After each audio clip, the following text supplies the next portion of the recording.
Hello, and welcome once again to another episode of the Small Bear Show. I'm Alexis Johnson, aka Small Bear, and there's an origin story behind that. I run Nocturnicorn Books for the past decade. We're also published in Cannes, France.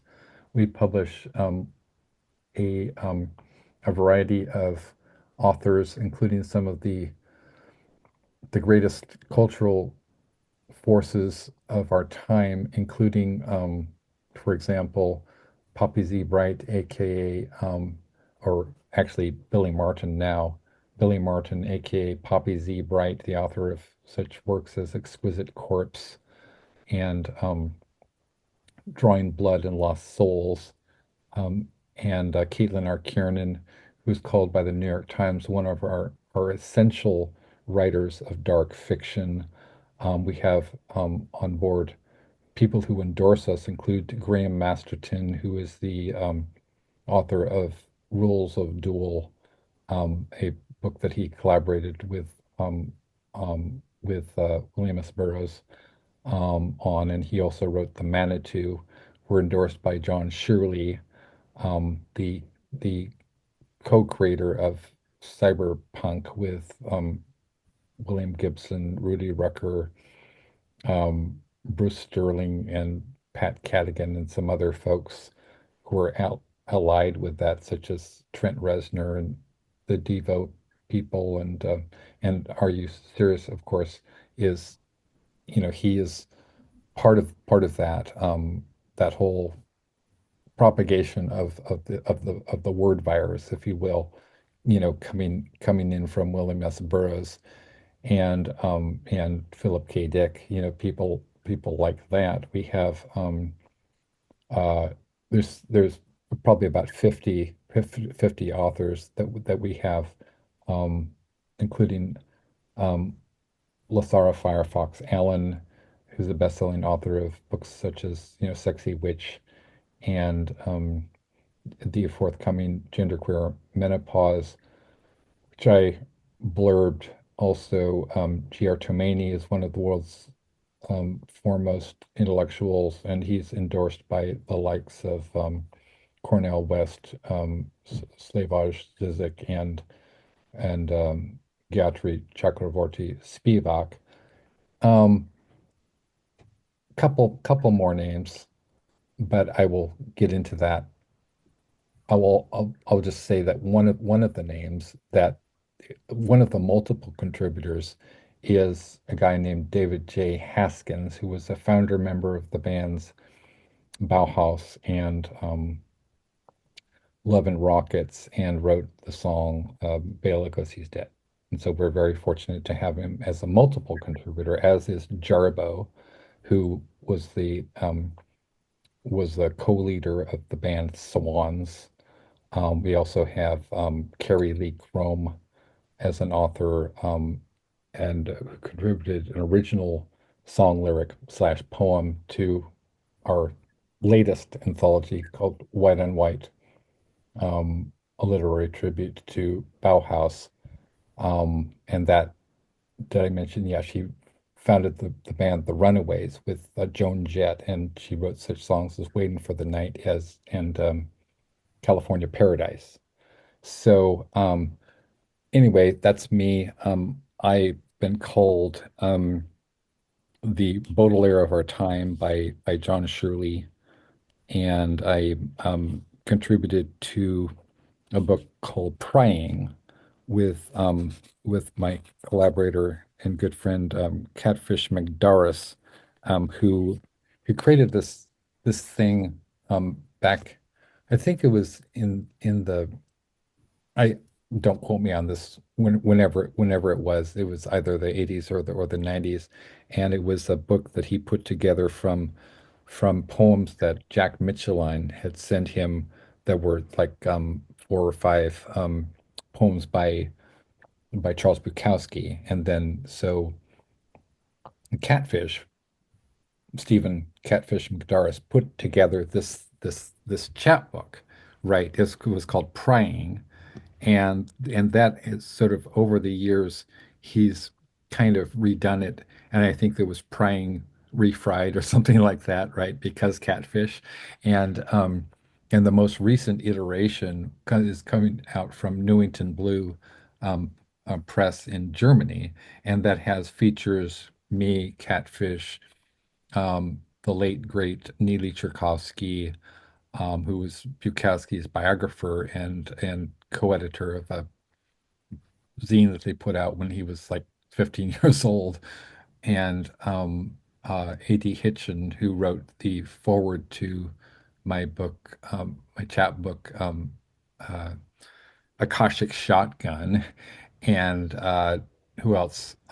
Not Mark Olmsted this time, but Alexis Roan Fancher, our mutual friend Alexis Roan Fancher, and who's also in the Burroughs book that you're going to be talking about, and then of course Charles Bukowski. So and our guests today are, I am just, I'm so excited about this because we have, well, where do I even begin? So I'll introduce Ken Goffman. Are you serious? AKA, Are You Serious? First, is Ken is just an incredible resource for as a not only a living legend of cyber culture, but somebody who has never lost the fire. And that's very exciting for me because a lot of people they reach a certain level and then they just sort of crumple. It's sort of like Hunter Thompson's metaphor in Fear and Loathing in Las Vegas, where he talks about the that sort of high point, the watershed moment at the end of the 60s, where the crest of the wave breaks and then it falls, right? You can see the impact on the cliffs. Well, Ken never stopped, and he's still going. I mean, he just put out a new album with Are You Serious? And Friends, Friendz, which is some of the best music that I've heard in the sort of whole genre of, I guess, industrial music. It's industrial music, but it's hip hop, but it's rap, but it's cut up. Its its own weird thing, It's its own weird thing. weird hybrid. Yeah. Yeah, and so he's a pioneer. I mean, Ken is a pioneer, and my guest who's and he's been on the show many times, and our new arrival. Oh my gosh, Suzanne Lummis is the granddaughter of Charles Lummis, who's and correct me if I'm wrong because um, I haven't had an opportunity to do a deep dive, but he was the city editor of the LA Times, right? City, First city city- editor of the LA Times, yes, walked across the country walked across the to country. show up for his first day of work at the Times. Yeah, 26 years old at that 26 years. time. And Hmm. and he who was we have a very interesting sort of ancestral connection insofar as my great grandfather was the American historian Herbert Eugene Bolton, and who was the founder of what's called Borderlands theory, the Bolton Hmm. theory of the Americas. He Yeah. transformed he basically transformed the very shape of American history writing, and like Charles Lummis, who founded the Southwest Museum to preserve the Native American heritage. Um, he crossed burning deserts literally. He crossed hundreds of miles on foot, on pony, on following the routes of the conquistadores, the padres, the padres on horseback. I mean, and he examined like more than a million.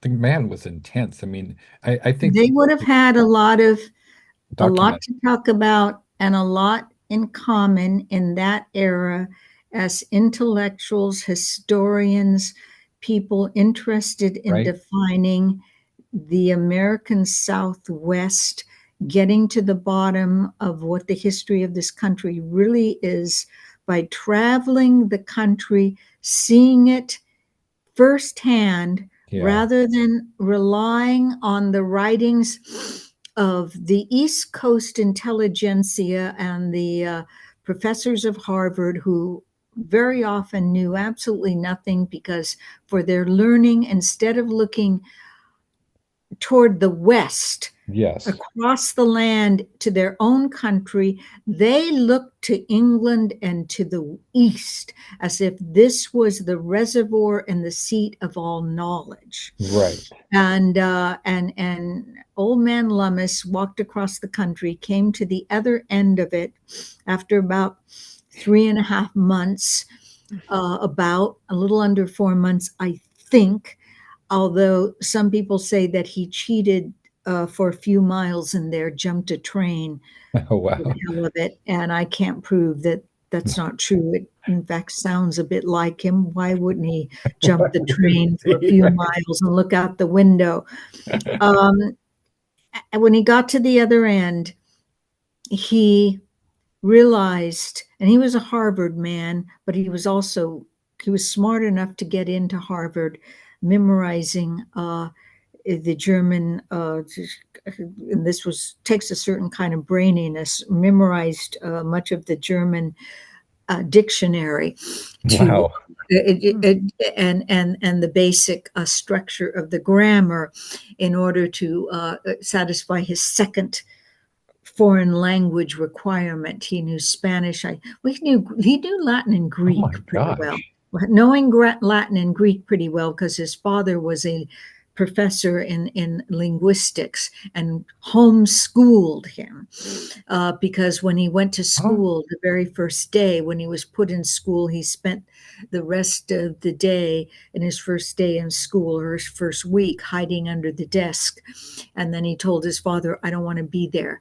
So his father homeschooled him in languages and other things. So he got into Harvard, uh, uh, quickly learning another language Right. along with Latin and Greek, and got in, but then was did not have the quite the kind of discipline. Especially in math, which I was Wow. talking about earlier, which is Yeah. my weakness, and some higher math, like higher math than I ever got to, and he flunked out. Interesting about a man, I mean, that shows the two sides of his sort of binary Yeah. intelligence. Got in this incredible way through a certain kind of genius, and then flunked out Yeah. through another uh, failing, and that was sort of the story of his life too. But I can see why they had a lot in common. But I also want to say that's not why I'm known in LA. Oh, A I lot of know. people only Oh, distantly I know that know. I I'm mean, related to that is, somebody somewhere. oh yeah, So that is just I've not the been tip able of to the build a iceberg. career on that. That's the tip of the iceberg. And I'll get into the other, I mean, I would just say, speaking of Harvard, so my father, who was his name is Stephen M. Johnson. He's a very, very famous, we call him a possibilicist. That's his term, a possibilicist. He's a Ah, futurist. He was an mhm. urban planner. He was in on the ground floor of the Whole Earth Review, Coevolution Quarterly, along with people like Ken here and R. Crumb. Um, you know, what was it? Eno, right? Eno wrote a lot. John Shirley, um, and uh, Allen Ginsberg and people of that ilk, right? And so he went to Yale and he studied with Harold Bloom, and he studied literature, English literature with Harold Bloom, and he got his. He didn't graduate from Yale, but he also studied drawing with Joseph Albers of the Bauhaus School, right? Which is incredible, right? And his mother was Jeannie Bolton, and she married Paul Cornelius Johnson, who was the editor of Sunset Books, and they came from Palo Alto, and so. and not to throw my mother under the bus, but there's so much to cover. Basically, so when my parents, they met at Palo Alto High School in the 50s, and there my mom's went was in when eighth grade home economics with a girl named Gracie Wing, who married her neighbor, a funny looking redheaded kid named Jerry Slick, and she came over from a band called the Great Society to join the you know a band called Jefferson Airplane, and she brought along two songs. One was Somebody to Love, and the other was White Rabbit, right? Um, my parents um, went to Palo Alto High School with Joan Baez, and so she would come out and she would do her thing. She would do her Bob Dylan thing, right? At school, whatever school functions, right? She would do whatever, ain't no use to sit around and cry, babe, right? Or whatever, songs that he did. Then she had a love affair with So, Alex, Bob I'm Dylan. wondering, we're now talking about poetry and that we're Yeah, getting into that area. Are we going to, I mean, and Ken, you too might have some poetry. Are we going to yes. talk about poetry here today? We are absolutely. I just need to. Well, first of all, I have a brain injury. Second, I have um, I'm neurodivergent, so my brain just simply does not go on a track, and I kind of have part an aspect of the brain injury is called apraxia. So it means that I cannot just follow a linear pattern. What I'm talking about, and I realize we have time constraints, and I'm that is a weakness of mine, which is why I scheduled this for 10 p.m., 10 a.m., thinking it was 1 p.m. What I was going to say is that, which I think that you might find interesting, is that just the other day, it was actually yesterday, I and Patty Smith had a really nice exchange on Facebook about Le Tremont and French poetry. So Mhm. considering that Patty Smith is a you know is in a documentary with Joan Baez, right? Anyway, so yeah, I mean everything is relevant. I think that I just want to just kind of slow down and savor the moment here. I mean, the moment of a sort of a once in a lifetime lightning in the bottle convocation of pioneering,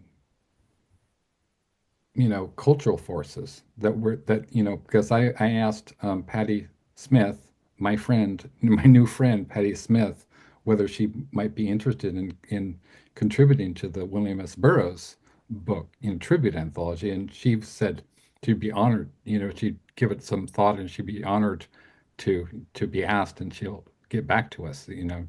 So that I think is appropriate. Um, and I hope she joins. That would be I great. I really Yeah. I really think she's it's really nice to see these these faces on my Facebook because I've had a lot of haters, in the last year or so. I've even had people threaten to murder me and my parents. So that's not fun. And then with the brain injury and everything, it's like, whoa, worst timeline or best timeline. I'm inclined to think that it's the best timeline.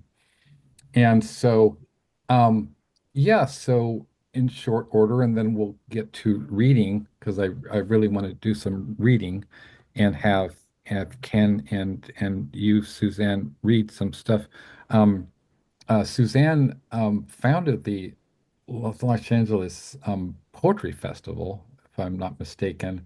Oh, that, yeah, the up Yeah. from, and no longer, no Okay. longer. I mean, that was, we did about, what was it, nine, I think, citywide festivals between 1989 and Yeah. 2011. Then Right. we did some large, spectacular individual events at the Sker Ball, but they were one-day events, one venue, and the others were multi-venue events all across the city. But I don't do that now Okay. because, for different reasons, we didn't have enough funding to make it worth my while.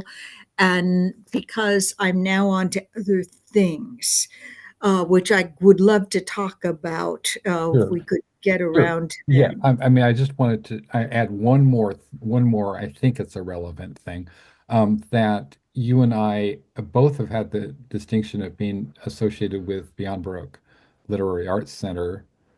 Um, We both, and I missed that oh, about Beyond Baroque. okay. So you and I both have had the distinction of being associated with Beyond Baroque's Oh, yes, Literary very Arts much, Center, and very much. I was brought in there.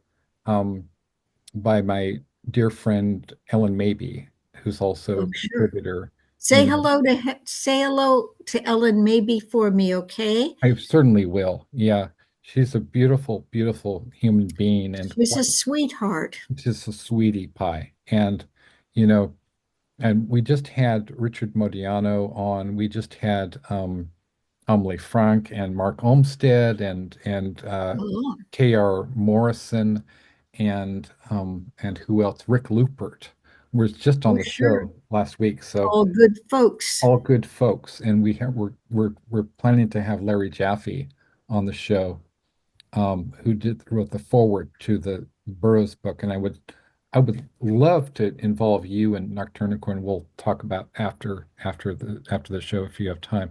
So so I would love for you to read anything you want, All anything right, you let have me pick prepared. Yeah. something up here. I'm going to pick something up right now. By the way, my background in poetry is different Hmm. than some of the names you're mentioning. It is, in a sense, it's academic in that I studied with Philip Levine and I'm associated with, of all things, and who knew, the Fresno poets who become over time more and more a kind of admired uh, group, the poets specifically of Fresno's golden era. Who would have thought Fresno, of all places, one of the seemingly more godforsaken places, if not on earth, and in Did you ever parts of know? California, Did and did yet, you? when Philip Levine went and became the professor there, Yeah. poetry professor at Fresno, he began out of that particular era came people who have kind of a cult following, like Larry Levis, and Sure. then people like David St. John, and uh, maybe I suppose at this point me, and because he was a very tough teacher. So were Peter Everwhite and Chuck Hanselcheck, Oh wow. really tough. I mean, you had to be thick skinned. And Yes. so my background isn't the more, I mean, Patti Smith is a little, she's kind of raw, which I is know, right? her thing. That's her Yeah. thing. And that's fine. Mine isn't so raw. But it's, it's it's only academic in that I studied in college. And I mean, Philip Levine himself was very counterculture and very unlike many other poet professors. He sort of stood alone. So did Peter Everwine. They were just different. Did What they Levine write demanded of us was that bear? different. Did he write What? that bear poem? Did Levine write that did Levine write that poem about the bear? Or- That's Galway Canal you're talking oh, about. okay. And who is certainly another powerful influence on the Fresno poets. Hmm. No, Philip Levine became one of the most influential, a poet laureate for a Yeah. while. I mean, one of his early, very influential poems that just ripped up anybody and everybody's idea of what a contemporary poem could be, and was one of the first that the beginning of his rise to a particular kind of fame was Hmm. They Feed They Lion. Yes. And I'm mentioning that one because, like the bear, there's a ferocity about it. Sure. I mean, you got to be tough to get. And it was about, there's confusion. If anybody Hmm. looks up that poem and goes to it, I do want to mention something you must understand about that poem Hmm. in order to begin to get it.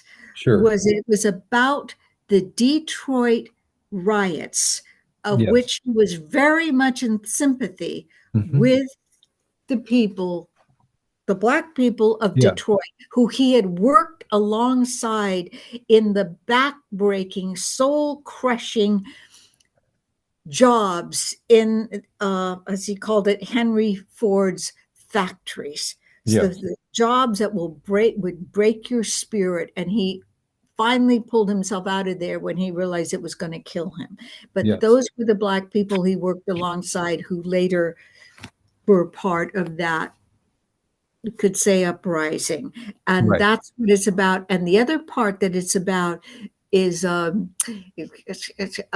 slaughterhouses, where Yes. he would actually see pigs walking down the street going to the slaughterhouse. Hmm. And if you understand that he combines those two things, and also somebody once said to him, a Black person he was working alongside Yes. in Henry, did I say Henry Ford? I said Henry Ford. I Henry hope I Ford. didn't say Yes. Henry Moore. I sometimes, like you, I have also some interesting quirks of the brain, I suppose, and can conflate names.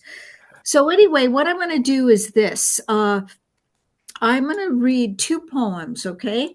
One by me and one by Dorothy Barisi, and they are both in a forthcoming book, forthcoming within about 10 days or less, that I have. It is my opus, and maybe it's my opus, my magnum opus, it might Nice. be, or it's as magnum as I can get. It is called Poetry And Goes to the Movies. can I interrupt for a moment? Yeah. Because I have to leave in like 5 minutes. Okay. Let's Um, go to Uh, you. yeah, Let's let's go go to to you. you, Ken. um, I don't really have anything ready to read, but Okay. if you'd like to ask me about anything, Yeah. What's the most important let me issue see. I don't issue know. I like don't know where my text is actually. I haven't. oh, okay. Um, Yeah, I don't know where anything is right okay, now. so the United States government has literally been taken over by Nazis. So what's our task? Oh dear. Well, that's that's a pretty big question. Right?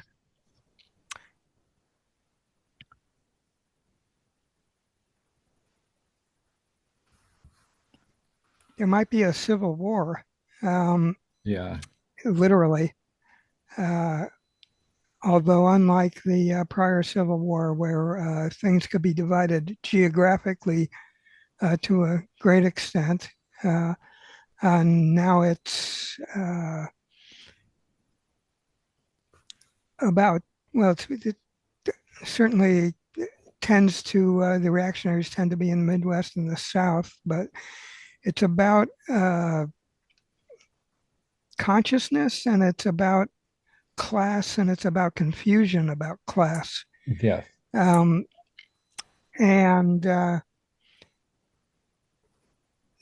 The only hope, in a way, is if the economic pain hits the people in the Midwest and the South, uh, who are part of the Trump cult, in a severe enough way that also hits the veterans in a severe enough way so that they will turn the guns around.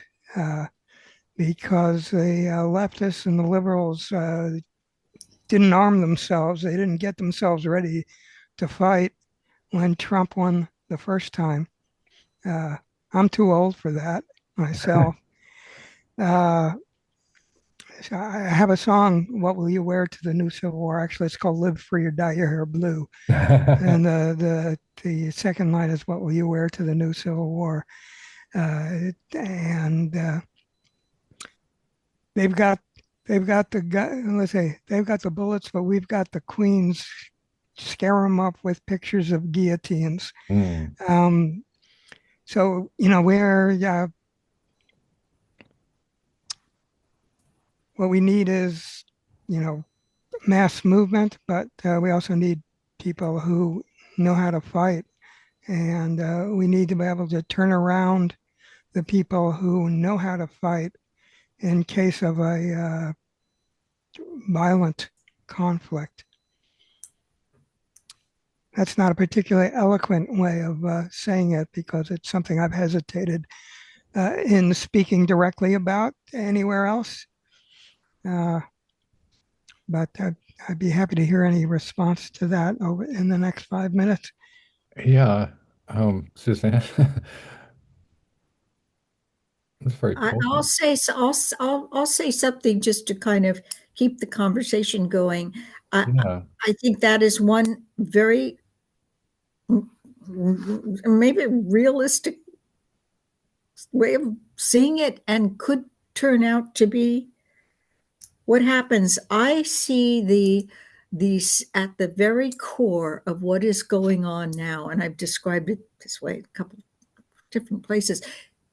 It's truth versus lies to me. Mm-hmm. People keep lying, and other people keep swallowing the lies and begging for more.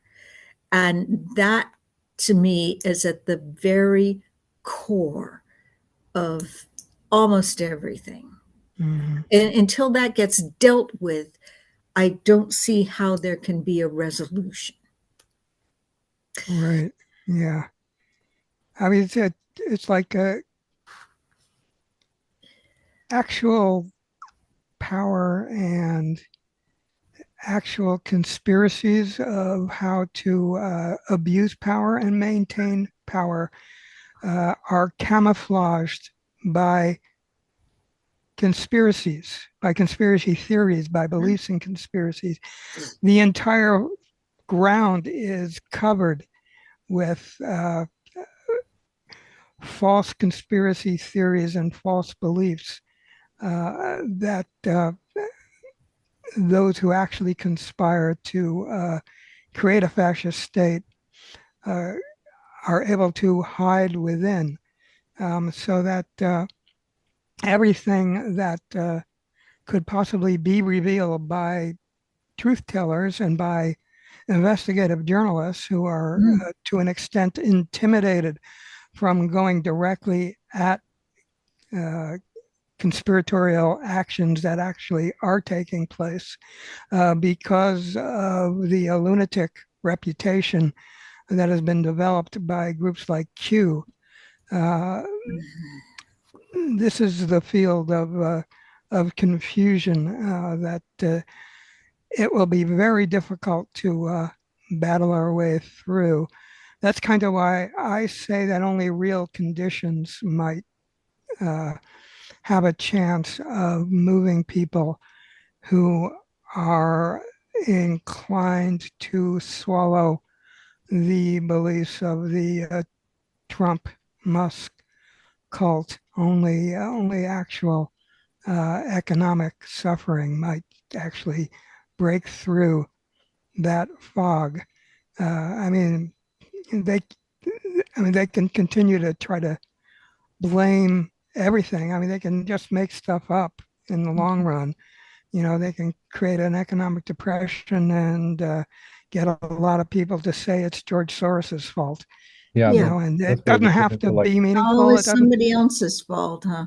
that's It Yeah. where we doesn't get have to into things like the contain shock any doctrine. information whatsoever. They can just say it, and some people will believe it. But I think you can.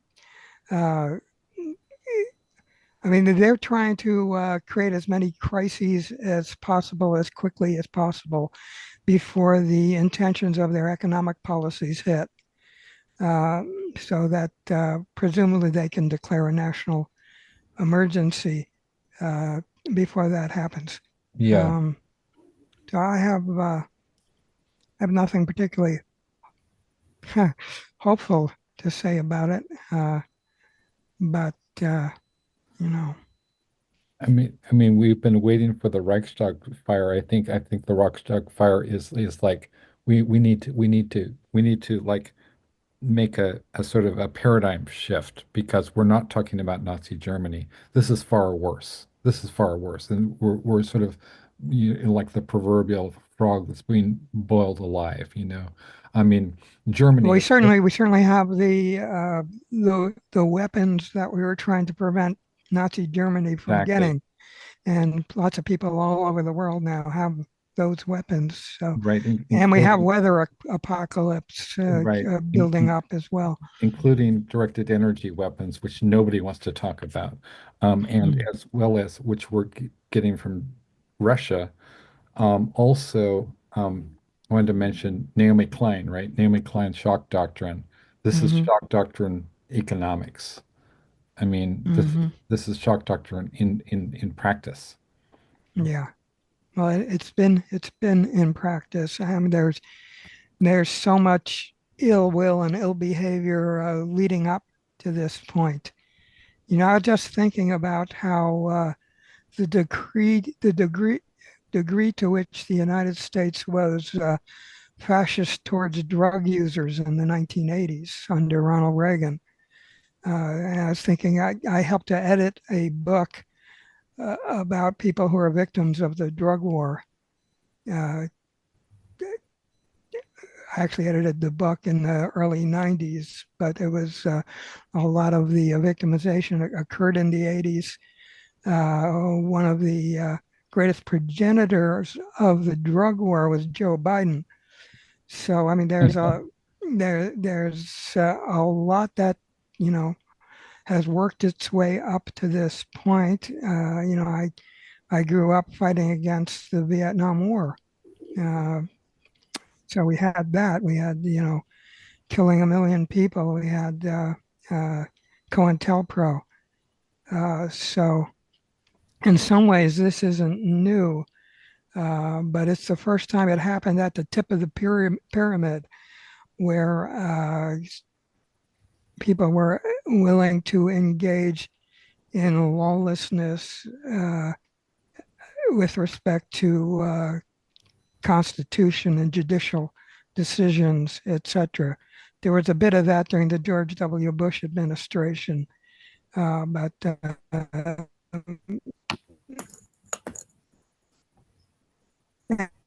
anyway, You're kind of breaking up there, Ken. um, it was Could you great connecting with you. Yeah, Uh, your other guest, I'm sorry, I'm forgetting your name. Suzanne, Suzanne But Lummis. Suzanne, yeah, yeah. I hope we can all stay in touch. All right, thanks. Definitely, definitely. Sure, Squeezy hug. All sure. right, Yeah. Okay, Thank you sure. for yeah. your contribution. All right, thank you. Thank All you so right, much, take Ken. We'll care. see you soon. Bye bye. Bye bye. Yeah. Wow. What can I say, right? I'm so blessed, man. I'm so blessed in my life. I mean, I have all these beautiful, beautiful people Yeah. in my life. So we've got about 10 minutes left Yes. about, and I did want to talk about a couple things Sure. coming up that are quite au courant, as the French Yeah. say.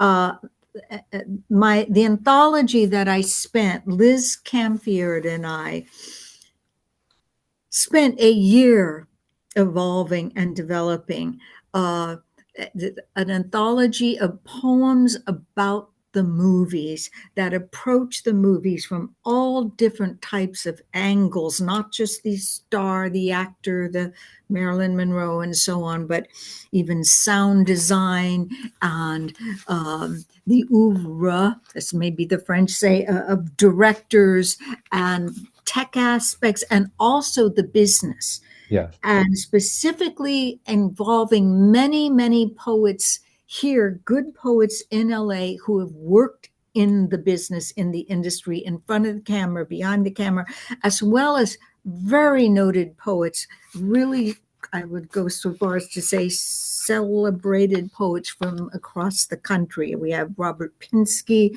Sure. we have D.A. Powell, winner of the Kingsley Tufts Award, those, all of that. So what I wanted to do today, because this anthology will have a launch party at Beyond Baroque, the Pinsky, yeah, there's Yeah. Pinsky, with great force in poetry and a I great just got advocate, him one of our on greatest my desk here. advocates for the importance of poetry in our day-to-day lives. That would be Robert Pinsky.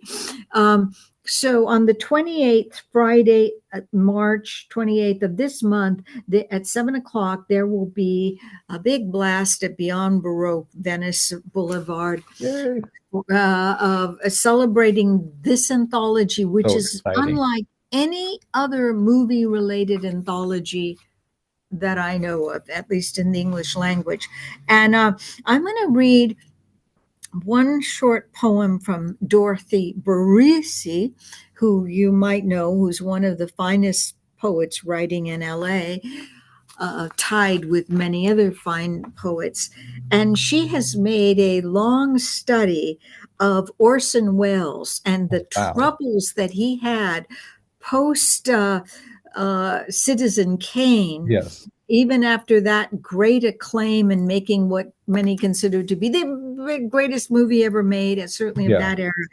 The trouble he had finishing a movie, partially his own dang fault and partially the fault of the movie studios and their demands and just circumstances. And this was her poem about it that references some of his movies, the ones that he finished, the ones that he never could finish, and so on. And it is called Wells After Kane. Pure potential, death's prerequisite, a glass novelty containing a miniature American snowfall falling into lapovers, melds, segues of thought and supernumerary language shot directly into blazing arcs. Disappointments long dissolve. The film is never commercially released. The film is sometimes, although rarely, commercially released. The film is ever scrapped, scenes reshot, false noses fashioned from mortuary wax. He had a lot of fake notices that he liked. Wells doing all the voices this time. All staff gutted, selling ignoble wine. He sold Parmesan wine to make some extra I've money. seen those ads. Variety reports, quote, instead of not making 2 picks for RKO, this time he'll not make 5. There's little gravy in it, the artist admits, but the movie in his head is perfect. Oh, That's the beautiful. Wells story in a nutshell. And in such a short poem, such a long, complicated life. And I told Dorothy, amazing that you were able to compress all your studies and my God. learning of Wells into this really little, this poem that is just this length, And Wow. she just tells the whole story here. By The the movie in his way, head is perfect. That is like, and that isn't the movie or the play or the poem or the collection of the poem or the painting in our head. It's perfect, right? By the way, we do have more time if you have time. But I have some more time. I'd like to read a poem of mine from the collection and also talk a little bit. I also happen to have a forthcoming collection coming out in the fall called Crime Wave, Nice. which I would love to spread the word about a Yes. little bit, because we are in the middle of a crime wave, most of it coming from the Oval Office and the Yes. White House right now, Yes. but crime at every level. I'll just mention that Sure. and my crime, my not my collection of poems called Crime Wave even involves a section of the international drug trade, which Oh, is at the bottom of so many, many crimes that go on, very including true. no end of murders and so on, most of them over drugs. Okay, so this is one of my favorite movies. Is a somewhat underappreciated movie, but it has its yeah. Look at those good covers up. It's a I like a movie by Alan Rudolph named Choose Me. And Alan Rudolph had a few. Let's see that cover again. Can I see that cover again? Psycho. Oh, look at that. Oh, look at that. Oh, very cool. You have a noir collection. You've got a noir Yeah. collection of that you have Huh. signed copies of paperbacks. That is very, very cool. I have a signed copy of Chinatown, the script, the published Ah, script, signed by Robert Town. How no about way. that? Who No had a way. very scribbly signature, it Oh turns my out. Yet, gosh. nevertheless, he touched it. So maybe it's worth something on Huh. eBay. I don't know. Oh my gosh. Okay, so this poem, Yes. if I see a poem, if I watch a movie, I watch a lot of movies a couple times. And because I don't feel like I've really, really seen a movie until I've seen it the second time. So I see many movies twice, but if I see a movie the third time, Hmm. that means I must really like this movie. So that's why this is called, and it comes near the end of the anthology, which people will soon be able to get on Amazon and in the usual suspect places. It is. I use a lot of conditional tenses in this. It is all conditional tenses, as I could have, I could have, I could have been, I could have, would have been, all of Yeah. that. And so, but I also, it's a movie I've seen many times. And if you haven't seen the movie, which many people haven't, but it does have a very intense, passionate cult following, a quality Hmm. cult following. Uh, Probably people like you and me in it, and very cool people. Um, so that's why it is called. And even if you haven't seen it, you kind of the point, the object of these poems about movies is that even if you haven't seen the movie, you have to get a sense of the movie from the poem enough so that it doesn't matter if you've seen the movie a lot. You kind of get the mood, the feeling, the imagery, the Yes. sensations of it. It is called, if I'd seen a movie named Choose Me more than twice, conditional tense poem. I could have been the woman mixing tequila and orange juice, a dash of grenadine on the sober side of the bar. The men thinking I'm made for this red dress, but they're wrong. I'm made for something better. A night with me makes those men want more, but makes me want to move on.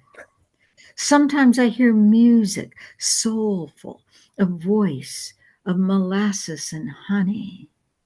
There's more than one movie in me. Or I could have been that soft, hesitant woman in need of a roommate. I arrived with a story, fragments. My name is not what I'll tell you.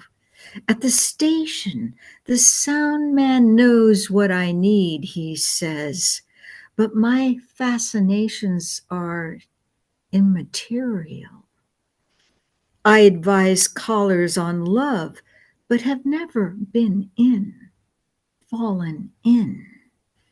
When I fall out of myself, I set a table for two and raise my glass to a man who's not there. Hmm. You could have been the man who arrives on foot by street east downtown LA.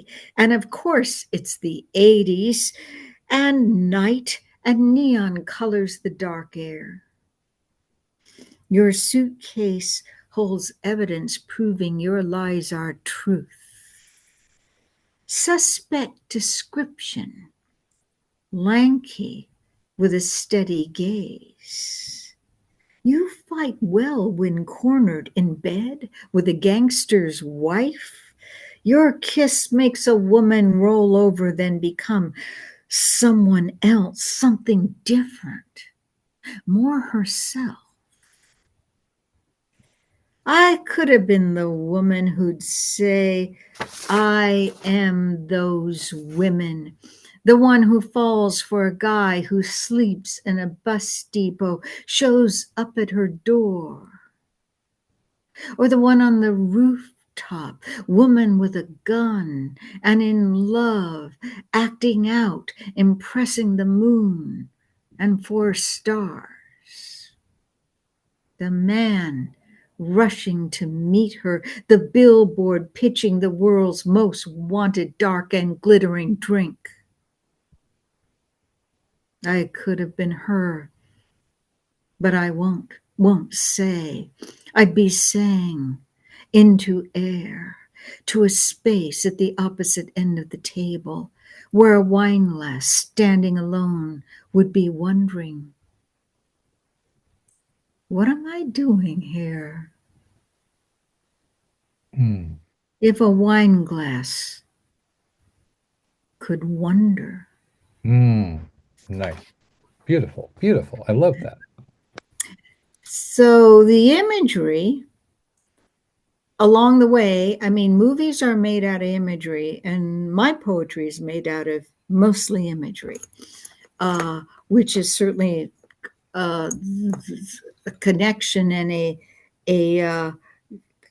kind of a through line between cinema and a lot of contemporary poetry.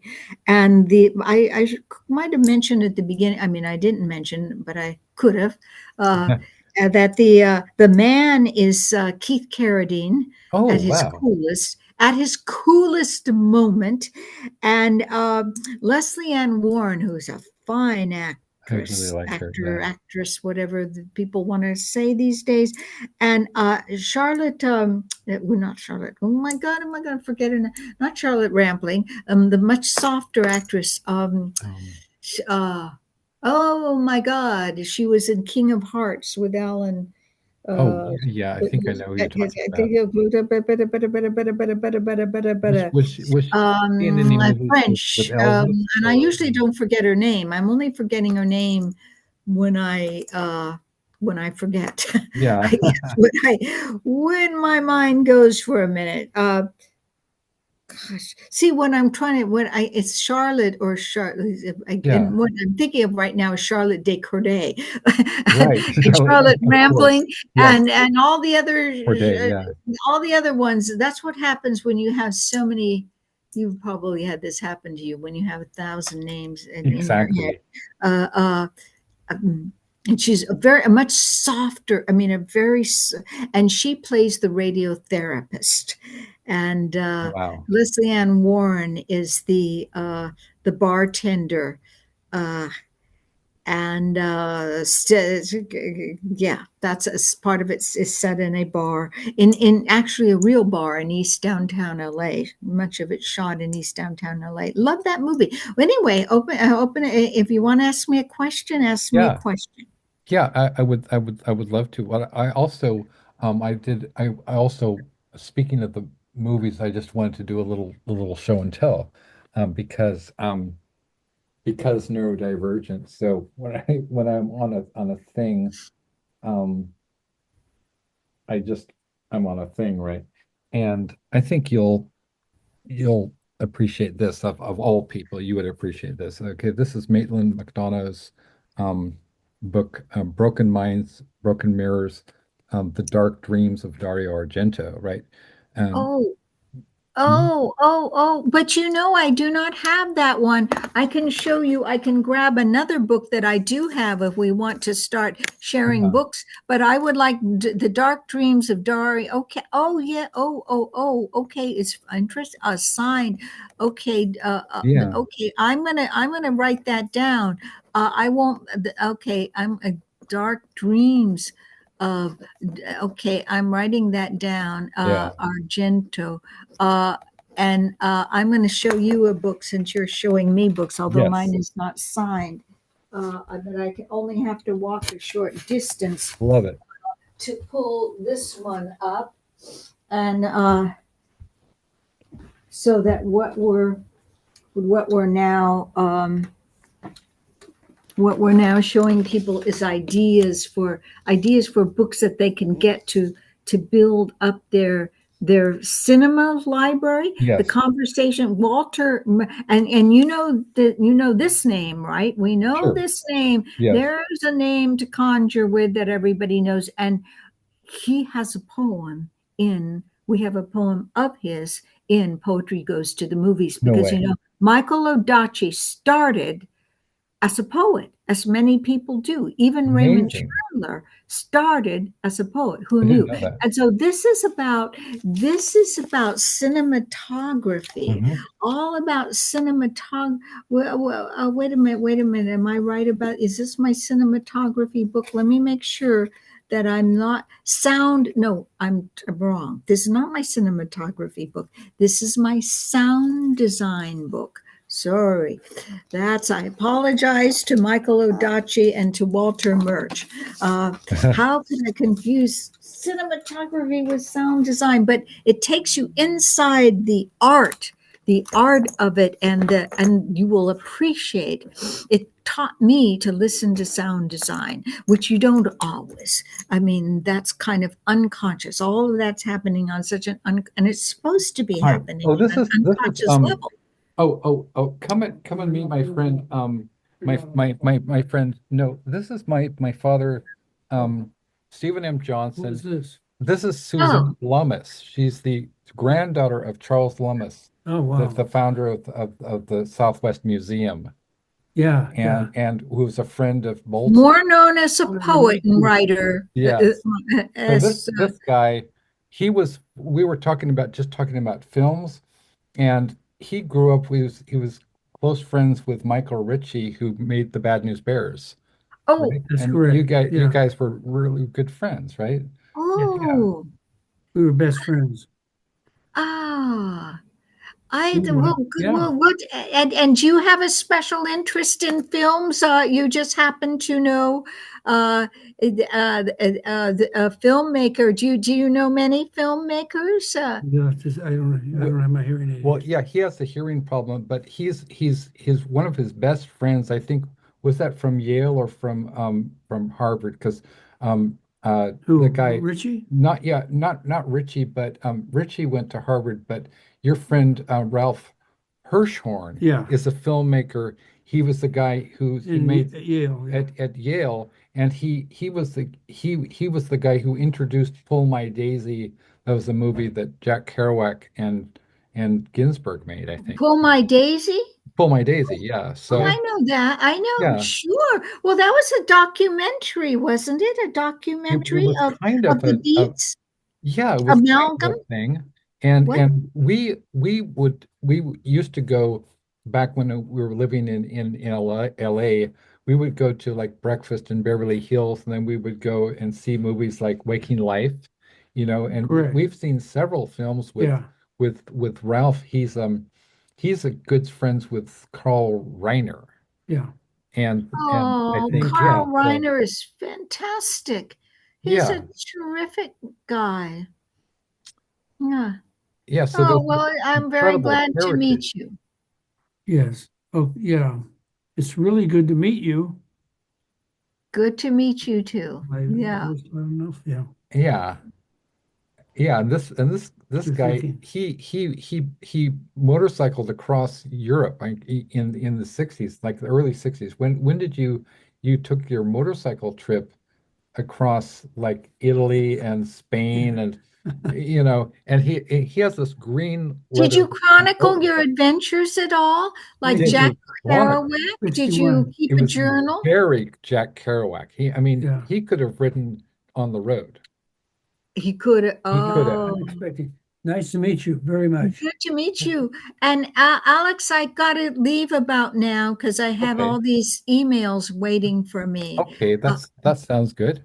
okay, So so thank you. It's good to meet you, good to and meet you. I hope you avail yourself of a copy of Poetry Goes to the Movies, and then I will be also the next big project will be my book coming out called Crime Wave because there are so damn many crimes going on these days. It's right with the zeitgeist, I Right, guess, of guys. this. Okay, There I was will. just I will see you. two quick Let's see. Where things. do what? Two quick things. Just really quick, okay? Uh huh. Um, so well, the second one I'm going to ask you after we sign off, but the first one is, would you be willing or able to, I mean, I could, if it was a reprint, that would be fine, but I am myself doing a movie anthology too. It's called Starstruck, and it's this sort of the sequel to Thunderstruck, and it's basically a haunted cinema collection. And I would love to acquire something of yours if you have something, but of course, you're doing Poetry Goes to the Movies, so I think that, all the obviously you would want to maintain that as exclusive to that project. But if you Mhm. had another poem Is that I it? could Is it? Are use, these movie related? I mean, I have other movie related yes, poems. yes, it's all movie related. It's about stars, but it's particularly about the haunted sort of um, movie stars that haunt us for some reason. Movies and movie stars that haunt us. Like either Oh, literally or figuratively. oh, sure. Yes, I, yes, I, I have some other. I have poems about movies that have haunted me. Yes, Yes. have one in particular about Chinatown. One of my That favorite is films of all time. very much haunts me, and yeah, probably haunts a lot of people. Yeah. Yeah. Okay. Yeah. Okay. I will come up with something. Is this who do you have some poets already who are? Oh, yeah. I mean, we have myself, Sandy DeLuca, who's a two-time Bram Stoker nominated author. We have Ma Yangbo, who is one of the most renowned poets of China, the only game in town as far as China is concerned, Mhm. and several other poets. Yeah. So your voice is is so perfect for this book. Mhm. And tell your Okay. friends Well, I too. will look over what I have. That's and I also write new ones from time to time. Yeah.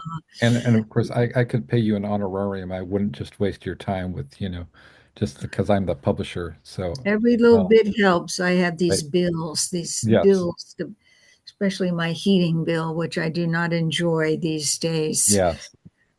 I never look forward to my heating bill or my cable bill either. That, Wow. yeah, I mean, yeah.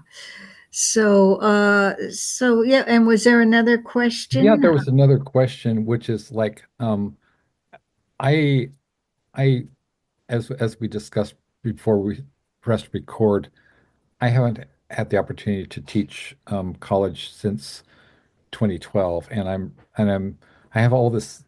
Not only do I have the academic, experience background, I have a master's degree in rhetoric and composition and English literature, but I've also I have the on the ground, feet on the ground as a working poet, which is extremely rare, right? And I would love to see if I could, you know, teach, I know you teach, or you did teach at UCLA I Extended was, yeah, Education. I Yeah. taught there for, I guess about 25 years, almost 25 years, no, 35. Good. So that's 90s and yeah. Oh, I taught there for a little over 30 years and then retired mostly because I had to take out my savings Oh, because wow. I suddenly needed my savings in order to survive, and the only way I could get it was to retire. And so I see. yeah, I was sort of financially forced to retire. And yeah, plus it was getting harder and harder to fill classes over there because Oh, wow. of the competition. It's expensive. I mean, the classes are good. My classes were really, yeah, my classes, people got some unusual, well, craft. I taught craft and, but they were, you can now take a class for 200 or $250, Yeah. which is sort of dirt cheap, and they're not necessarily always very good. I mean, When was the but last but time you over there taught it was there? hundreds of dollars, and it's really hard to find people who have money anymore. I I know, mean, right? When did you teach there? Because I had a friend I who started in worked there. 1991 was my first Okay. year, and then what I think I retired about 2 years ago this January. Did, Uh, did yeah. you work with somebody named Rhonda Sines? Does that ring a bell? Who? Wanda? Who? Rhonda Sines?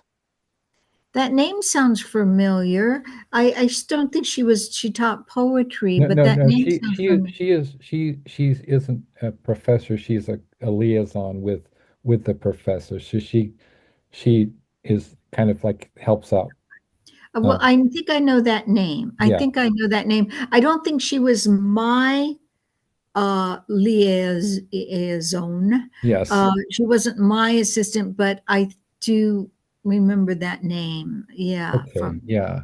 yeah. Well, I mean, I was just like, I would love if you could maybe put in a word for me because I want to get back into, I'd approached Ellen and Emily Frank about possibly doing some poetry, Zoom poetry workshops at Beyond Baroque, and nobody's gotten back to me. So I just really want to get back in with teaching or doing workshops because, with the brain injury and everything, it's a sort of a against the clock, basically, where my brain is dissolving.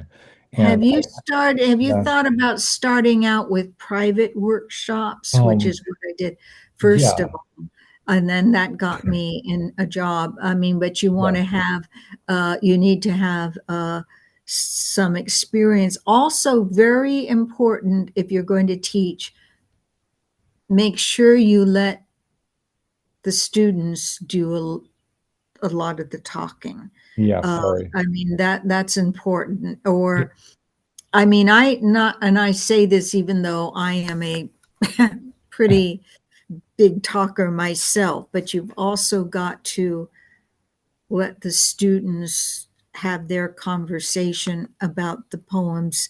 And then what I like to do is then come in after there has been some conversation yeah, among the students and say what I have to say. And it often is kind of nuts and bolts on craft yeah, and how to, and I also spend some time, and sometimes at the beginning, actually, sometimes at the beginning of the conversation, having a back and forth with the poet about what they are trying to do, because usually they're not doing what they want to do. I mean, very few poems come in to a workshop just there, just yeah, working, like where you could say cut, print, perfect, don't change. Often they're way off the mark, and then you have to figure out how to give some interesting feedback that will help this poet to write a more interesting poem, and usually they want to publish. So there's some things that I think you you also want to work on decide what your own style is and figure out your own style, because everybody, some poet teachers are more interventive than others. I'm actually a very interventive teacher. What does that mean, interventive? By interventive, what I mean is that I really get in there, and when you Hmm. study with me, boy, are you going to get some feedback. If Yes. you don't come for feedback, you're going to be Yeah. surprised, because I get in there and I say, and I there are other workshops, quite a lot of them, in fact, an abundance of them, where it's more of a support group than anything else, where it's everybody sort of encouraging everybody to write, to feel free enough to write, to get it onto the page, to get something on the page. And Yeah. then the workshop facilitator often doesn't do a whole lot more other than give prompts and generate writing. So that's what I call a purely generative workshop, where Right. you produce stuff, but then you've got a bunch of stuff and it's not necessarily ready to be submitted. And Yeah. these poems aren't finished, or they look raw, or they look Sure. unrevised, or they look like first drafts. And they're going to go out there. You can get them, you can still publish them somewhere, but you cannot publish them in one of the better journals. I Yes. mean, you can publish them maybe in your friend who just started, your friend started a journal or something. Right. And I've seen teachers, even teachers I know who know better, who really do know craft, um, sit there and say very little about a poem that needs quite a lot of, it needs a lot of work. Yes. And so I think you want to figure out what kind of what kind of workshop you want to lead, and that sort of thing. And then you also there's a, yeah, I think you just experiment a little bit, and Thank you. think That's about very your helpful. choices. Yeah. Thank you so much. Okay. All right. So I guess I will leave now, because we've gone a little over time. Yes. And it was nice to meet you, Nice and to meet you, interesting to Suzanne. meet a grandson of a friend of my grandfather, who, of course, I never came close to meeting because he died in 28. And I Right. might be old, but I'm not that old.